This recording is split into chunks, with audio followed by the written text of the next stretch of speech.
श्री गणेशाय नमः। दोस्तों, कार्तिक मास का दूसरा प्रदोष व्रत कार्तिक शुक्ल त्रयोदशी के दिन मनाया जाता है। दोस्तों, इस बार बुध प्रदोष व्रत के दिन सिद्ध योग और रेवती नक्षत्र का संयोग बना है। प्रदोष काल में इस दिन भगवान शिव की पूजा करने की परंपरा है। प्रदोष में व्रत रखने और भगवान शिव की पूजा करने से परेशानियां, रोग दोष आदि दूर हो जाते हैं। भगवान शिव की कृपा से मनोकामनाएं पूरी होती है। इस बार बुध प्रदोष व्रत के पूजन के लिए केवल 2 घंटे 39 मिनट का शुभ समय है। हिंदू कैलेंडर के अनुसार इस वर्ष कार्तिक शुक्ल त्रयोदशी तिथि 13 नवंबर बुधवार को दोपहर 1:01 से शुरू हो रही है और यह तिथि गुरुवार को यानी कि 14 नवंबर को सुबह 9:43 तक मान्य है। 13 नवंबर को पूजा मुहूर्त के अनुसार बुध प्रदोष व्रत रखा जाएगा। 13 नवंबर को शिव पूजा का शुभ मुहूर्त शाम 5:28 से रात्रि 8:07 तक है। व्रत करने वालों को इस दौरान विधि पूर्वक शिव की पूजा करनी चाहिए। प्रदोष व्रत की पूजा हमेशा शाम के समय ही की जाती है।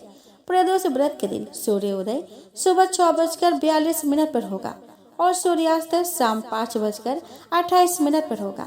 फिर प्रदोष काल प्रारंभ हो जाता है। बुध प्रदोष व्रत के दिन ब्रह्म मुहूर्त प्रातः 4:56 से प्रातः 5:49 तक रहेगा। इस दिन अभिजीत मुहूर्त नहीं है। प्रदोष व्रत का निशिता मुहूर्त रात 11:39 से देर रात 12:32 तक है। इस बार बुध प्रदोष के दिन वज्र योग रहेगा जो दोपहर 3:26 तक रहेगा। उसके बाद से सिद्ध योग लगेगा। शिव पूजा के दौरान भी सिद्ध योग रहेगा। व्रत के दिन रेवती नक्षत्र सुबह से अगले दिन 14 नवंबर को तड़के सुबह 3:11 तक रहेगा। कार्तिक शुक्ल त्रयोदशी के दिन में रवि योग 14 नवंबर को दोपहर 3:11 से शाम 6:43 तक रहेगा। प्रदोष व्रत वाले दिन पंचक लगेगा जो सुबह 6:42 से अगले दिन तड़के 3:11 तक है। प्रदोष व्रत के दिन राहु काल दोपहर 12:05 से दोपहर 1:26 तक रहेगा। प्रदोष के दिन कैलाश पर शिव वास दोपहर 1:01 तक है। उसके बाद शिव वास नंदी पर होगा। वैसे भी प्रदोष और शिवरात्रि के दिन रुद्र अभिषेक के लिए शुभ माना जाता है। रुद्र अभिषेक करने से दुख दूर होते हैं, सुख समृद्धि आती है और मनोकामनाएं पूरी होती है। दोस्तों, बुध प्रदोष के दिन सूर्योदय से पूर्व स्नान कर साफ वस्त्र पहने और सबसे पहले व्रत का संकल्प ले। सुबह भोलेनाथ का अभिषेक करे और रोज की तरह सामान्य पूजा करे। प्रदोष व्रत में शाम के समय शिव पूजा उत्तम फलदायी होती है। संध्या काल में पुनः स्नान के बाद सफेद वस्त्र धारण करे और शुभ मुहूर्त में जहाँ पूजा करनी है वहाँ गाय के गोबर से लेपन करे। इससे वह स्थान पवित्र हो जाता है। सर्वप्रथम गौरी पुत्र गजानन की पूजा करे। आप महादेव को गाय के दूध, घी, गंगा जल, दही, शहद, शक्कर से अभिषेक करे। महामृत्युंजय मंत्र का जाप करे। ओम नमः शिवाय मंत्र का जाप करते हुए शिव शंभु को जनेऊ, भांग, धतूरा, भस्म, अक्षत, अबीर, गुलाल, कलावा, इत्र, बेलपत्र, श्वेत चंदन, आक के पुष्प, पान, सुपारी, शिवा मुट्ठी आदि अर्पित करे। चौमुखी आटे का घी का दीपक लगाकर शिव चालीसा का पाठ करे और फिर आरती कर दे। पूजा पूरी होने पर जरूरतमंदों को यथाशक्ति दान दे और फिर व्रत खोले। आइए दोस्तों, अब हम बुध प्रदोष व्रत के नियम के बारे में जान लेते हैं। दोस्तों, भगवान भोलेनाथ की पूजा में हल्दी, मेहंदी, सिंदूर, कुमकुम, शंख वर्जित है। शंकर जी का अभिषेक कुशा के आसन पर बैठकर ही करें। पूजा में काले वस्त्र न पहने, यह नकारात्मकता का प्रतीक है। शास्त्रों के अनुसार प्रदोष व्रत में शिवलिंग पर कभी खड़े होकर जल न चढ़ाए, बैठकर ही जल अर्पित करे। खड़े होकर जल अर्पित करने से पुण्य नहीं मिलता। आइए दोस्तों, अब हम श्रवण करें बुध प्रदोष व्रत की कथा। तो दोस्तों, प्राचीन काल की कथा है। एक पुरुष का नया विवाह हुआ था। वह गौने के बाद दूसरी बार पत्नी को लिवाने के लिए अपने ससुराल पहुंचा और उसने सास से कहा कि बुधवार के दिन ही पत्नी को लेकर अपने नगर जाएगा। उस पुरुष के सास ससुर ने साले सालियों ने उसको समझाया कि बुधवार को पत्नी को विदा कराकर ले जाना शुभ नहीं है, लेकिन वह पुरुष अपनी जिद से टस से मस नहीं हुआ। विवश होकर सास ससुर को अपने जमाता और पुत्री को भारी मन से विदा करना पड़ा। पति पत्नी बैलगाड़ी में चले जा रहे थे। एक नगर के बाहर निकलते ही पत्नी को प्यास लगी। पति लोटा लेकर पत्नी के लिए पानी लेने गया। जब वह पानी लेकर लौटा तो उसके क्रोध और आश्चर्य की सीमा न रही, क्योंकि उसकी पत्नी किसी अन्य पुरुष के लाए लोटे से पानी पीकर हंस हंस कर बतिया रही थी। क्रोध में आग बबूला होकर वह उस आदमी से झगड़ा करने लगा, मगर यह देखकर आश्चर्य की सीमा न रही कि उस पुरुष की शक्ल उस आदमी से हूबहू मिलती थी। हम शक्ल आदमियों को झगड़ते हुए जब काफी देर हो गई तो वहाँ आने जाने वालों की भीड़ एकत्र हो गई। सिपाही भी आ गया। सिपाही ने स्त्री से पूछा कि इन दोनों में से कौन सा आदमी तेरा पति है, तो वह बेचारी असमंजस में पड़ गई, क्योंकि दोनों की शक्ल एक दूसरे से बिल्कुल मिलती थी।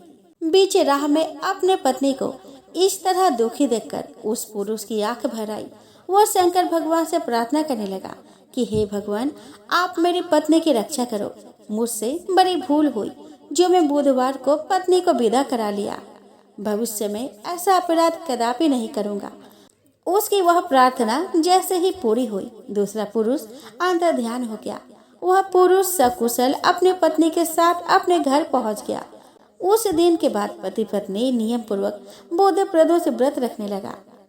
तो बोलो भगवान शिव की जय, बोलो माता पार्वती की जय। दोस्तों, सिंह केतु पांचाल देश का एक राजा था। राजा बहुत बड़ा शिव भक्त था। शिव आराधना और शिकार उसके दो चीजें प्यारी थी। वह शिकार खेलने रोज जंगल जाता था। एक दिन घने जंगल में सिंह केतु को एक ध्वस्त मंदिर देखा।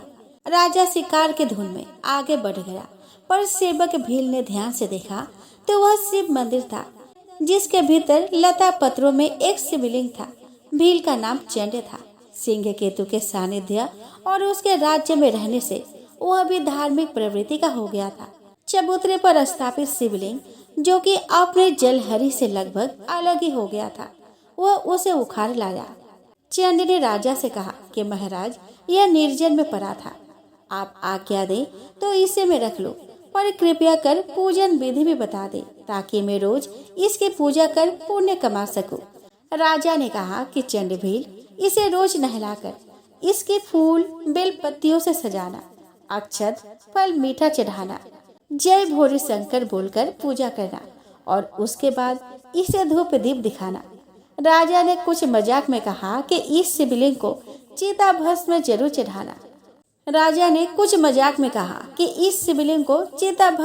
चढ़ाना। और वह भस्म ताजी चिता राख की ही हो। फिर भोग लगाकर बाजा बजाकर खूब नाच गाना किया करना। शिकार से राजा तो लौट गया, पर भील जो उसी जंगल में रहता था, उसने अपने घर जाकर अपने बुद्धि के मुताबिक एक साफ सुथरे स्थान पर शिवलिंग की स्थापना की और रोज ही पूजा करने का अटूट नियम बनाया। भीलने के लिए यह नई बात थी।